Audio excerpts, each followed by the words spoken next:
Welcome everyone back to another episode of Dumb and Delicious, the podcast hosted by Gaetano Peritore and Jack Hamilton. My name is Gaetano, and similar to last week, except the roles are reversed. Jack has been very busy this past week, so I will be doing a solo episode. I believe it is my first ever solo episode. So yeah, Jack is unavailable at the moment, but that is okay. We keep balling, we keep moving. So I will be taking over this episode and do a single rundown of me speaking as usual, except without a partner. A little check-in for me to start off with. Hope everyone has been doing great for this past week. I know I've been staying busy. Overall, how I'm doing right now, I'm doing well. It's a little late at the moment.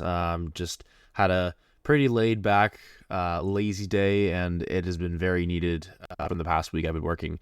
This past week I worked almost every single day at the restaurant, so that was a lot. I have been hustling and bustling my ass on the real estate courses, which are going well. I grinded a lot, especially yesterday and today. So, I mean, like, again, lazy day, I consider, an hour worth of doing real estate program out of the 4 hours of the day. It's work, but it's not considered a work day. It's still a productive lazy day, because you can have those, but you can also have unproductive lazy days. But at the end of the day, a lazy day is how you want to unwind and be comfortable and just, relax for once. Anyways, let's get right into it. So Spotify Wrapped just came out. I hope everyone got what they wanted out of the Spotify Wrapped. I don't know. I've always seen Spotify Wrapped as a great marketing tool on their behalf. Not only is it a great way to look back at the past year and what everyone's listened to, music, podcasts, etc., but also a fantastic way to boost sales, because at least up until a few years ago, Spotify was the only platform that did some form of rendition of Wrapped or end of the year tally of all the statistics of what you listen to. So I hope you all had this podcast as one of your top three, if not your top. That would be absolutely fantastic. My top three, or my top artists / top songs of the year.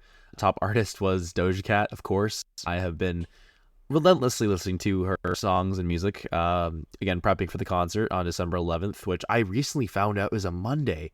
Fuck, that sucks, because I was a little bit excited to go out to a club or a few bars after the concert, but I still could go to a few bars, but it just won't be the same being a Monday. So we'll see. I'll probably have work the next day, so I'll probably keep it a little bit more on the low key side, but I'm still excited, and I know for a fact I'll make some friends while I'm there.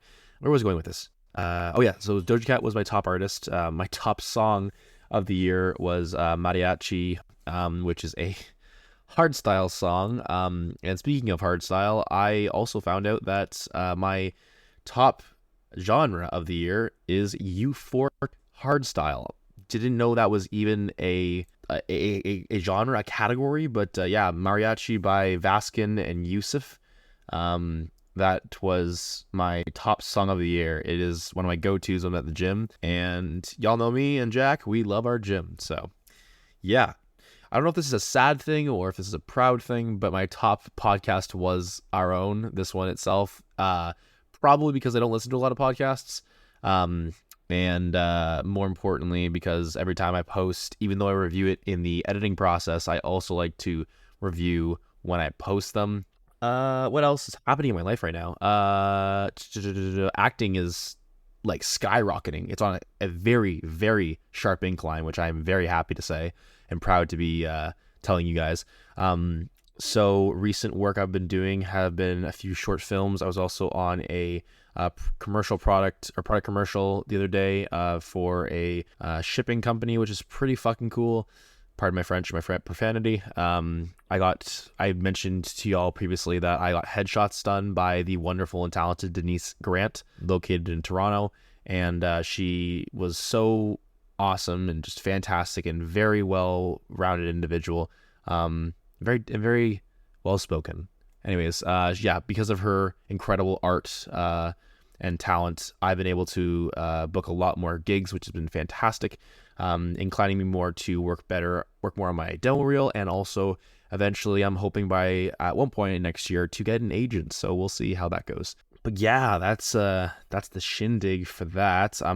This week was supposed to be a very busy week. I was supposed to be on set this week that you're listening to this, Monday, Tuesday, and Saturday.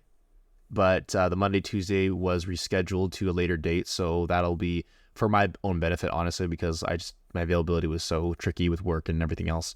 But I also got a message from a previous production company that they want to have me back, which is fantastic, which I'll talk about later. So I'm going to be reprising a role, which is fantastic. That'll be on Wednesday. And then the Saturday one is still in full swing, December 9th, and that'll be with the lovely Joshua Bernalt and his team. So it is early into the episode, but I just wanted to get this segment in motion, get the ball rolling, because I'm very excited to share the news. So we got 2 questions for this week's episode, and these are the questions. Geo_Vicky18 asks, "What's your favorite thing to do?" Thank you, Geo, for the question. It is a very that's a very open-ended question. What's my favorite thing to do? Let's break it down into a few categories. Favorite thing to do for work would obviously be acting. Favorite thing to do in my spare time is honestly just relax, sit down, watch a movie, have some popcorn, maybe get some snacks, or go to the gym. Obviously, I wouldn't consider that spare time, because that's a planned set thing that I look forward to on a daily basis.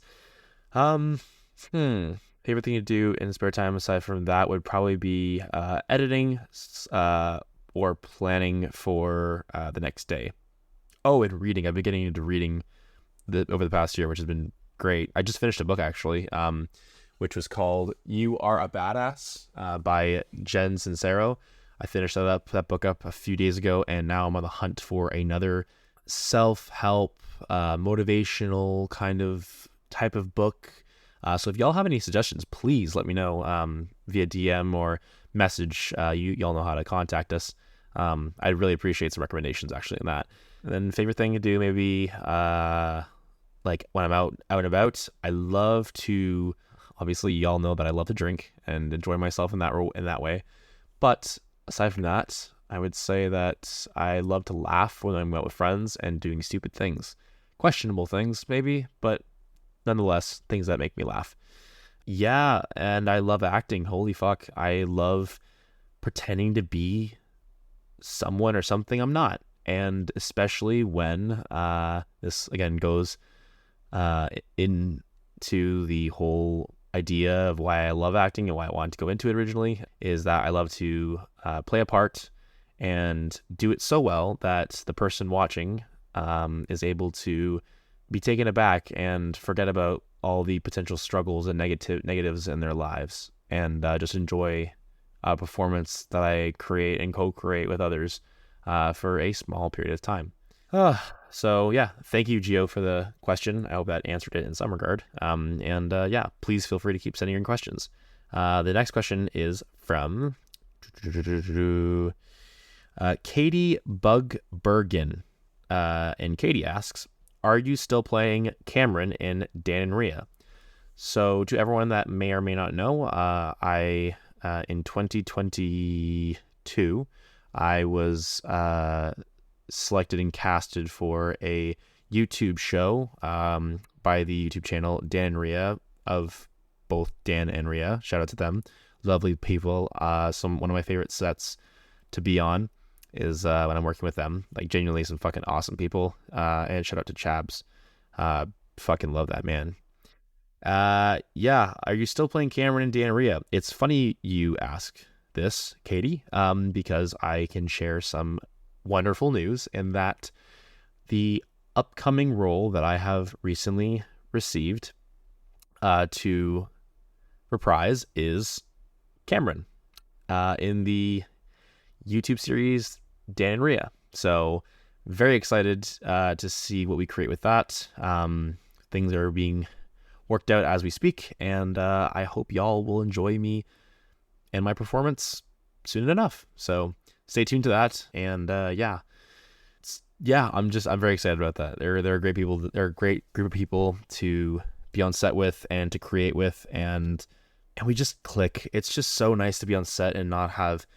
Obviously, you never want to have tension on set, but and on other sets I've been on, there's either been tension or frustration or just some form of, wow, I'm not having a great time, or I'm uncomfortable or whatever. But this has been one of the sets that I've been on in the past where, or one of the crews I worked with in the past, that I just feel totally safe and humble and happy and excited to constantly work. So I'm very excited to film with them again. Alrighty. Those are just the two questions that we received. So thank you, everybody. And moving forward,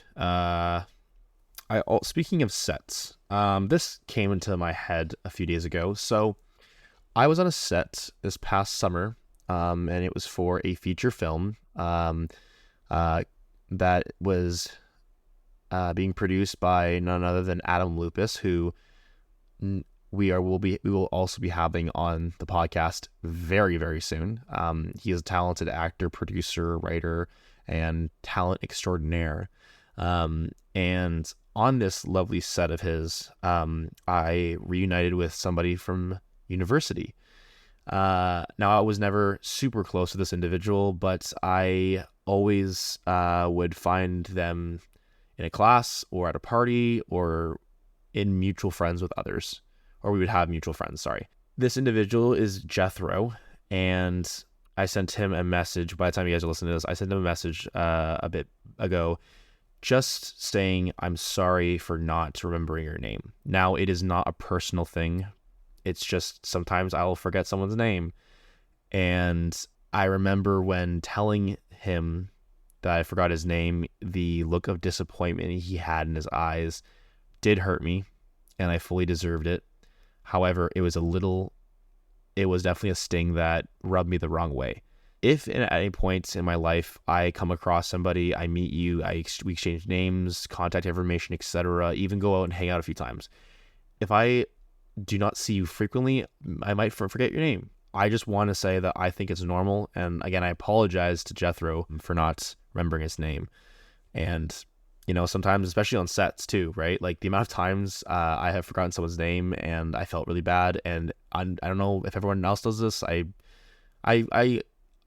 inclined to think that everybody else does this in one way or another. If you forget someone's name and you really want to remember their name, then I go to Instagram and I'll search up somebody that I know for sure that we have mutual friends with or we've worked together with in the past, etc. And I'll just type their name in and then look at the person, at their followers and following list, and then figure out what their name is. I was not able to do this with the Jethro though, unfortunately, because my phone was off to the side while we were on set, because I didn't want it ringing or just causing me to be distracted. So yeah, that's just a real thing, honestly. I just want to, and he probably won't be hearing this, but just to let people know as well that, sometimes you're going to forget someone's name. It's not the end of the world. It's just, shit happens. So anyways, the other day as well, going into more of my everyday life, the other day I had my school call me, my elementary school, actually, one of my elementary schools, the one that Jack and I shared. Very odd, very random. And it was at like 10:30 in the morning. So I was like, okay, well, I don't have a kid that I know of that attends this school. And I do not know why they're calling me. I called back, and it turns out that they were inquiring about me coming to talk about my career in the arts, which I thought was really cool. So they're going to have some guest speakers come in, some, if you want to call them, alumni from said school. And I was contacted regarding that. So I thought that was really cool.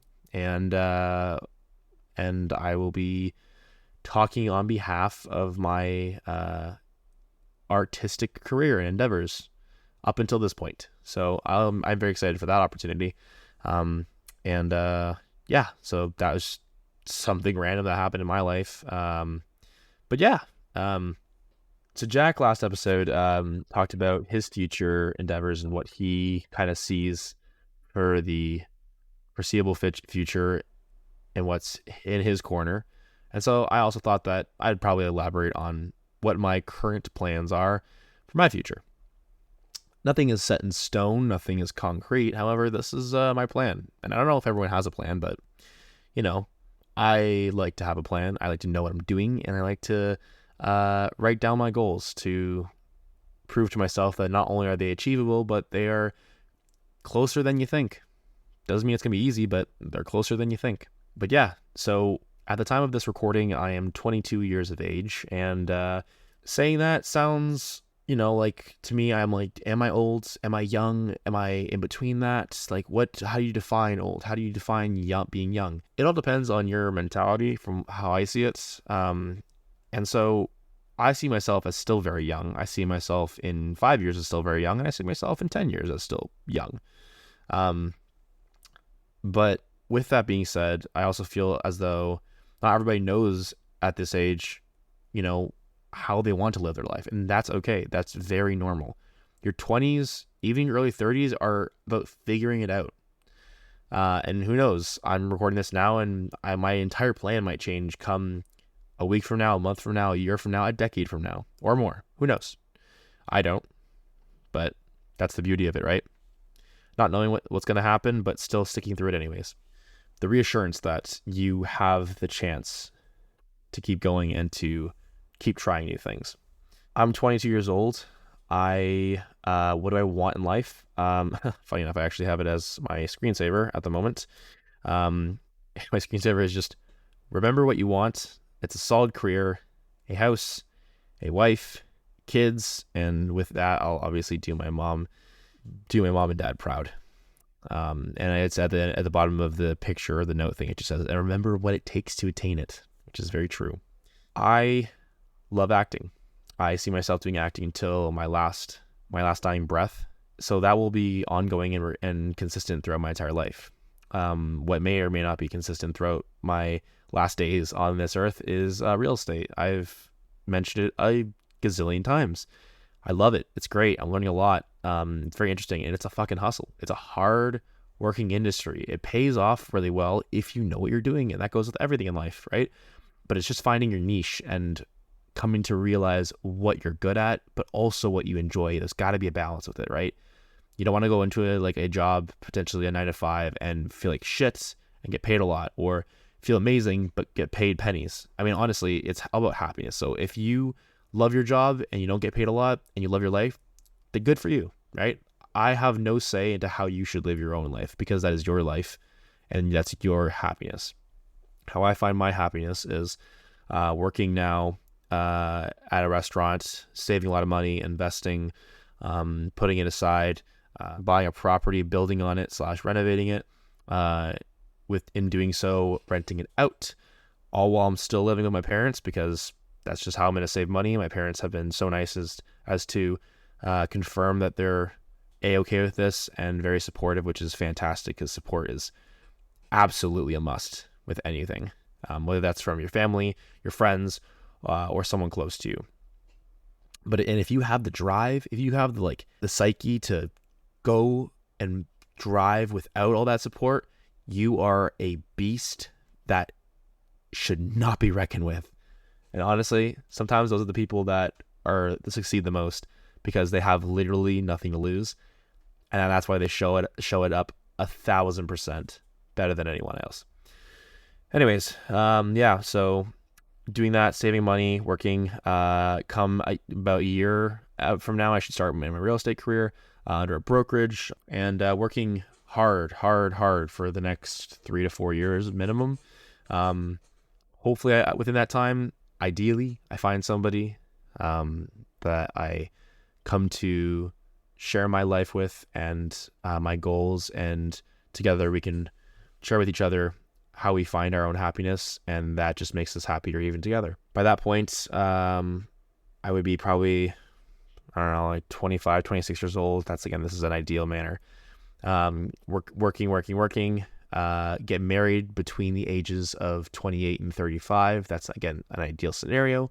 Have kids, and hopefully have at least 2 kids by my 40s. A very strong real estate career or acting career, whatever comes to fruition.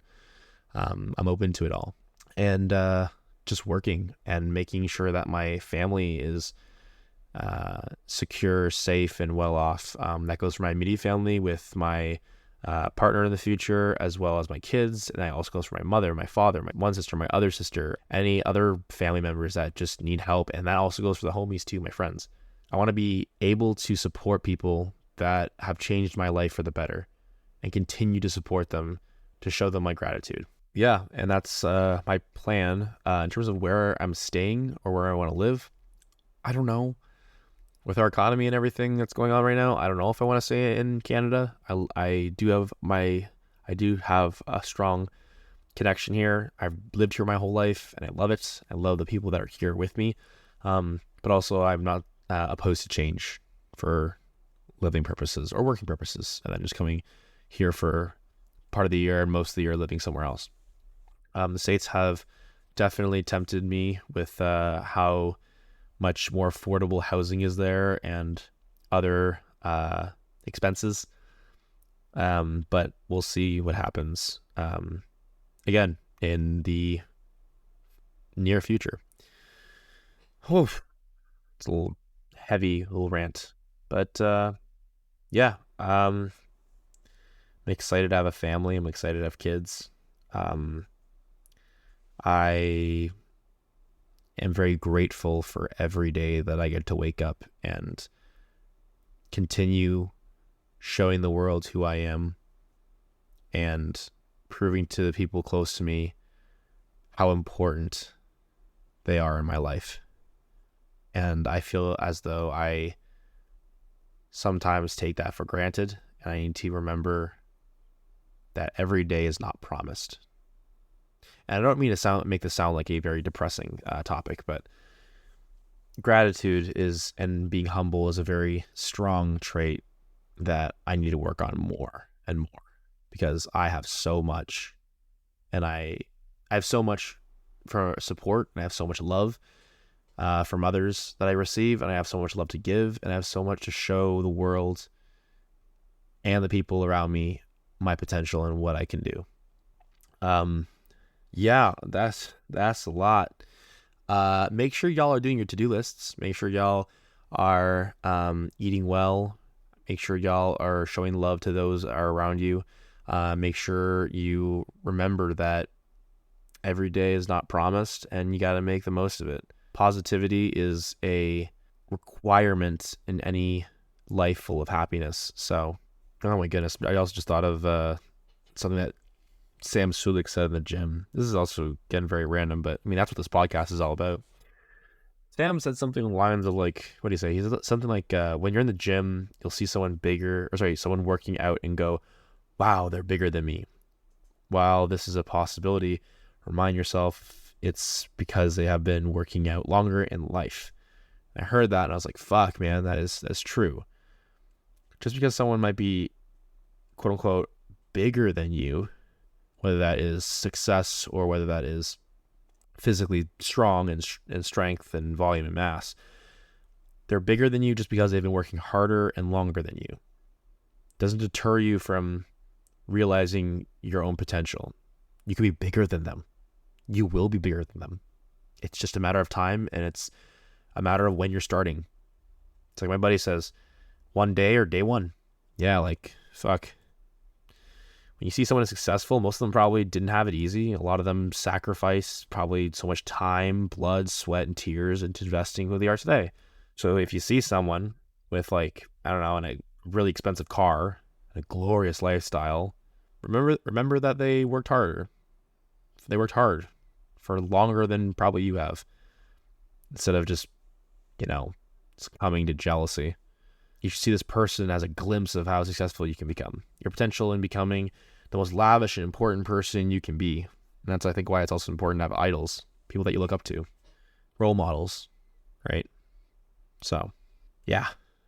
I think that's been a while of me talking, and I very much appreciate y'all's attention and your ears for yet another episode of Dumb and Delicious. And if you aren't following us already, you can follow us on the following platforms. You can follow us on Spotify, iHeartRadio, Google Podcasts, SoundCloud, Deezer, Podcast Addict, Podchaser, and GeoSavin. And if you aren't following us already on Instagram, you can follow us at Dumb and Delicious. Our personals are linked in the bio. That would be at the moment Gaming Nation 2022 for Jack, and myself at Guy Performs. And if you want to leave us any questions, comments, or suggestions, feel free to message us and send those over on that. And if you haven't already, please download the episode. It is the best way to support us. And just want to also say a huge shout out to you, beautiful people. Last week, I got our statistics, by the way. Last week, we had 38 downloads in a week. Let me say that again. We had 38 downloads. That's fucking huge. So thank you very much. I definitely can see how you guys would enjoy Jack's episode, and we appreciate the support so very much. So if you want to beat that number of 38, I mean, you could download this episode too. And any future episodes, we would very much appreciate it. Anyways, I'm done talking. I got to shut the fuck up. I got to edit this. I got to go to bed and start a bright early day of hard work, dedication, and living my life to the fullest. All right. Take care, everyone. Ciao and peace.